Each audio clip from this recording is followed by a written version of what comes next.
The Emperor's success restored Madame Bertrand to liberty. When she arrived at Paris, she insisted that those who had been responsible for her imprisonment should not be molested. It was from Comtesse Bertrand and the Emperor himself that I heard a number of details about his life while on Elba. He had a little estate there in the country called Saint-Martin, which he used to ride out to daily, but this was not enough to satisfy his taste for activity. His lodgings were most uncomfortable, but he did not complain. Frequently in the evening he would play 21 or dominoes. Some residents on the island were occasionally invited to see him, but the persons with whom he spent most of his time were Princess Pauline, Madame Mère, and the members of their suite. No letters came from France, and this complete lack of news rendered their isolation still more painful.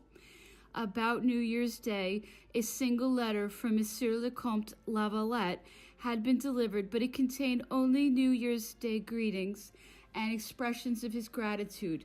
Nor were the exiles able to obtain any other means, the least indication of what was happening in France. Many English people made the trip to Elba out of curiosity. They received a cordial reception, and the Emperor seemed to enjoy talking to them. Everyone questioned these visitors eagerly about France, since they were the only ones from whom some information could be secured. Several weeks passed without any newspapers being delivered. Finally, all of those which had been delayed arrived at the same time. The Emperor read them eagerly and made up his mind to leave the island. The only person he informed of his intention was his mother, and he warned her to say nothing about it to anyone, least of all to Princess Pauline, whose lack of discretion alarmed him. My mother-in-law has since described their conversations to me. It occurred one evening when they were alone together walking about the garden. The Emperor said, "France is miserable. She is losing every day some of those advantages I gained for her. What do you think of my project, Mother? I wish to go and deliver her once more." Madame Mère was overcome at this remark and replied, "Let me for a moment be only a mother. Then I shall be able to answer you." Having regained her self-control, she said firmly, "Yes, you must go.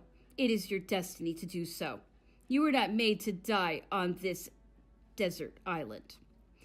Madame Bertrand also told me that Princess Pauline had done me a great deal of harm, as far as the Emperor and my mother-in-law were concerned, by repeating dozens of ridiculous stories that had sprung up because of my having remained in France. As soon as the situation had calmed down, Madame Mère landed at Marseille. She came there from Naples, her daughter having sent a frigate to conduct her to that city as soon as the news of the Emperor's escape became known. Since the Emperor had said he would send for her as soon as he landed in France, Madame thought that this was a vessel he had dispatched. Nevertheless, as she told me afterwards, fearing a surprise and thinking that the Queen of Naples might take advantage of the situation to seize Elba, she took all the necessary defensive measures, and when she was leaving, ordered the commanding officer not to surrender the island to anyone unless he came with orders from the Emperor. Once she had landed at Naples and found out her mistake and the Emperor's success, she at once set sail again in order to arrive promptly in France. Marshal Bertrand came to tell me of Madame Mère's arrival, saying at the same time that probably she would decline to receive me, for he knew that while at Elba she had condemned my conduct severely. He admitted that he had thought it best to mention this fact to the Emperor, and added that the Emperor had replied, "What fault can Madame find with Hortense? She did not mind going to see the Queen of Naples.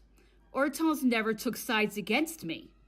While thanking the Marshal for his advice, I said that I knew what the Emperor's family thought about my stay in France, and even though it had not helped them directly, at least it had frequently given me the opportunity to defend their cause. Moreover, since Madame was my mother-in-law, I owed her respect and should therefore pay her a call. If she did not receive me, I should not go back. I added somewhat maliciously, "A hostile attitude may do her more harm than it will me, for I know I am more popular than she is in France, and perhaps her conduct toward me will not be approved of. Accordingly, I called on Madame. The Emperor had already been there that morning, and perhaps it was to his visit that I owed my cordial reception. Madame made no criticism of any kind, and treated me just as she always had. Since his return, the Emperor had been more inclined to see people. He liked to have them around him, and was ready to receive visitors. I secured an appointment one day for Tallien, who had come to ask me to do this as a favor. The Republicans were well aware of the fact that the Emperor was their only hope of safety, and that their cause and his were really the same. There was no chance of a reconciliation between them and the Bourbons. Consequently, Tallien wished to attach himself openly to the Emperor, with whom he had been on bad terms since the expedition to Egypt. The Emperor had never been able to forgive certain men, one of whom was Tallien, because after having asked permission to accompany him to Egypt, they had suddenly become discouraged and returned to France. He considered them deserters and felt that he was acting indulgently toward them by ignoring their existence. Tallien, who had helped my mother in the days of the Reign of Terror, received an allowance from my brother. That's why he applied to me. The Emperor immediately granted his demand for an audience. Tallien came to see me as soon as he left the Emperor. He was deeply touched by the manner in which he had been received, and told me, on arriving, he had said to the Emperor, "Sire, I have given you cause to be dissatisfied with me." "Perhaps I have been unfair towards you also," replied the Emperor. "For a time I have treated you severely, but we all make mistakes. Let us forget the past, and may the present need of serving our country once more unite us."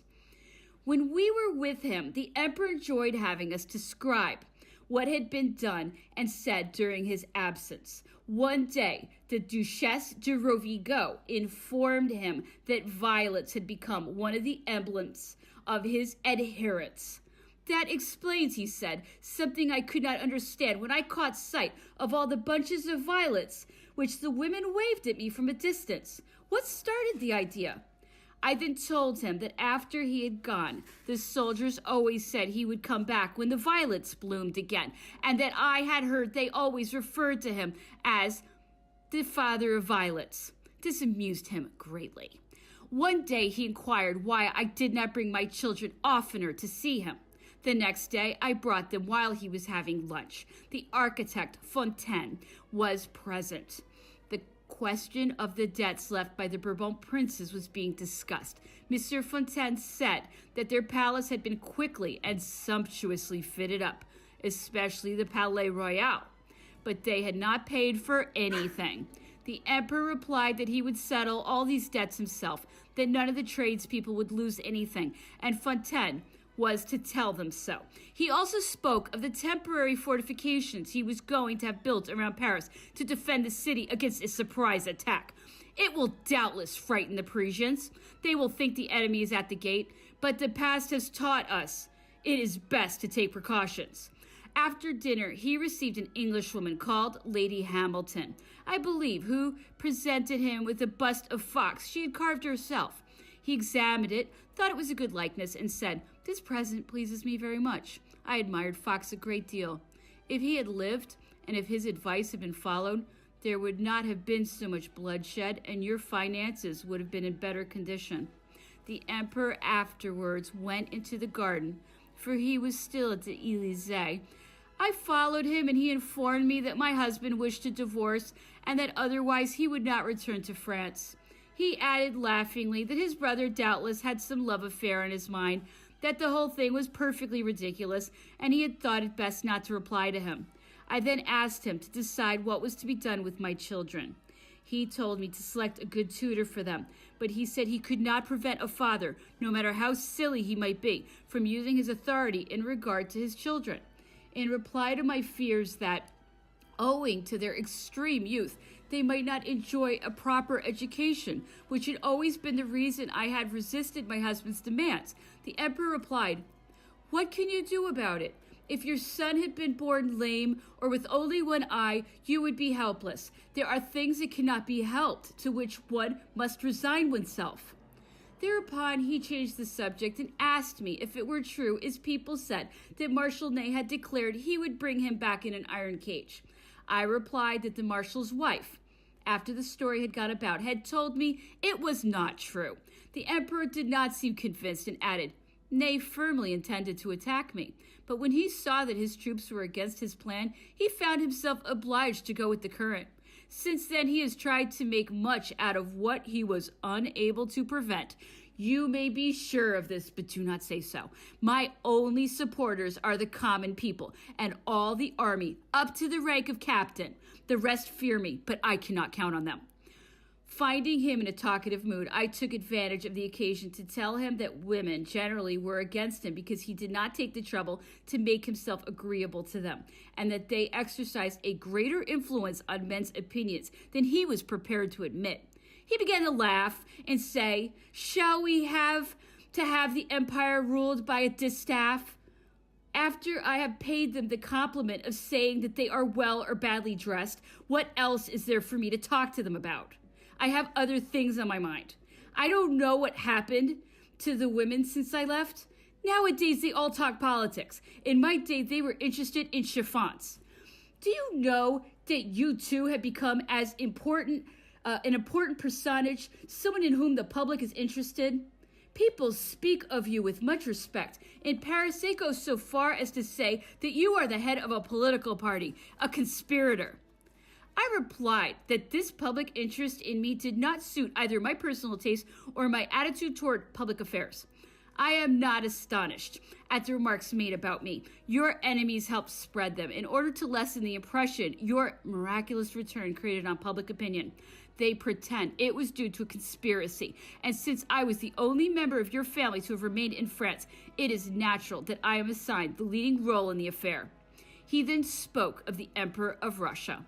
I was greatly pleased to tell the emperor how admirably the Emperor of Russia had behaved toward my mother and me, and how favorably he had spoken about him.